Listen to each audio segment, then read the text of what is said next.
Sa SOC Sergeant, mahigit 1.5 million pesos na halaga ng hininalang shabu, mga baril at bala ang nakumpiska ng Police Regional Office 12 sa serye ng buy-bust operations at pagpapatupad ng search warrants sa iba't ibang lugar sa rehiyon. Arestado rin sa operasyon ang 7 individual.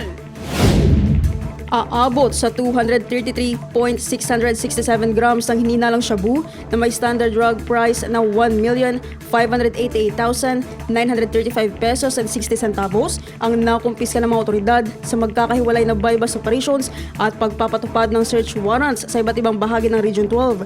7 drug personalities ang naaresto sa isinagawang operasyon ng pulisya.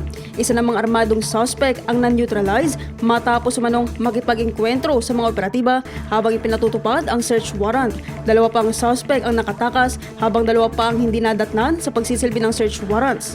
Bukod sa hinihinalang shabu, na-recover din ng mga otoridad ang mga baril, mga bala, buy-bust money at iba pang mahalagang ebidensya. Ayon kay Pro 12 Acting Regional Director, Police Brigadier General Alan Manibog, hindi titigil ang kanilang kampanya laban sa illegal na droga hanggang mapanagot ang mga sangkot sa pagpapakalat nito sa mga komunidad.